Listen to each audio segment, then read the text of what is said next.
Le mac and cheese ou macaroni au fromage à l'américaine. C'est parti pour la recette. Pour le fromage, j'ai utilisé le fromage Gouda. Et si vous n'avez pas ce fromage qui est nommé Colby Jack, vous pouvez prendre fromage suisse ou gruyère. Ensuite, fromage cheddar et fromage mozzarella. Si dans les fromages, vous avez pu obtenir seulement que 3, c'est pas bien grave. Donc, on va maintenant râper nos fromages. Si vous avez pris des fromages déjà râpés, ça passe aussi. Là, maintenant, tu vas râper tous les fromages ensemble, sauf le mozzarella que tu vas râper de côté. Pendant que tu es en train de râper tes fromages, il est préférable de faire cuire tes macaronis en même temps. Donc, pour cela, tu vas faire bouillir de l'eau et ajouter sel et huile. Et quand tu vois que ton eau, il est bien chaud, commence à ajouter tes pâtes. Remue et laisse tes pâtes cuire. Ne laisse pas cuire tes pâtes jusqu'au point où ils deviennent trop mous, juste assez pour pouvoir les couper avec tes doigts. Quand c'est bon, retire-les du feu, renverse l'eau et on passe à l'étape suivante. Pour assaisonner mes mac and cheese, j'ai pris oignon en poudre, ail en poudre, un peu de sel assaisonné, assaisonnement complet et poivre. Et comme toujours, vous pouvez utiliser l'assaisonnement de votre choix.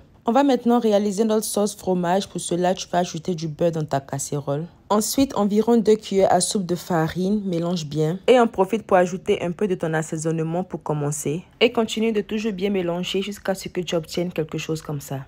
À ce niveau-là, tu vas ajouter ou soit crème liquide. Si tu n'as pas de crème liquide, tu peux prendre lait évaporé. Si tu n'as pas de lait évaporé, tu peux prendre lait écrémé. De mon côté, j'avais un peu de crème liquide, lait évaporé et lait écrémé dans mon frigo. Donc, j'ai fait un mélange de 3. Mais il est préférable d'utiliser crème liquide ou lait évaporé. Et pour le lait écrémé, c'est vraiment si tu n'as pas le choix. J'ai ajouté mes laits en fonction de la quantité de pâte que j'avais parce que je voulais avoir une bonne quantité de sauce fromage. Quand tout est bien mélangé maintenant, tu vas ajouter la moitié de tes fromages râpés. Mélange bien et aussi ajoute un peu de ton fromage mozzarella. Mélange bien ton fromage dans ta sauce. Au début, ton fromage va bien tirer dans ta sauce. Et quand ton fromage va commencer à bien se mélanger dans ta sauce, ça va plus tirer comme avant. Mais c'est pas bien grave. Aussi, tu peux rectifier ton assaisonnement si nécessaire. Continue de bien mélanger et là maintenant, on va laisser notre sauce cuire pour que ça réduise juste un peu. Voilà que notre sauce est en train de réduire. On peut maintenant ajouter nos macaronis. Mélange bien, laisse cuire ça encore un peu pour environ 5 à 8 minutes et retire du feu. Observez un peu la consistance. C'est pas trop lourd, c'est pas trop liquide, c'est bien crémeux là. On adore. Il nous reste maintenant à assembler notre mac and cheese. Donc ce que tu vas faire, tu vas mélanger le reste de ton mozzarella dans ton fromage. J'ai séparé le mozzarella pour commencer parce que c'est le mozzarella qui va faire que le produit final va bien tirer quand on va couper ça. Donc, il était séparé pour que la quantité du mozzarella soit plus prononcée dans notre assemblage final que dans notre sauce au fromage. Donc, dans un moule, vous n'avez qu'à ajouter vos macaronis, ensuite fromage, après ça macaroni et ainsi de suite. La dernière couche doit être le fromage et voilà ce que vous allez obtenir.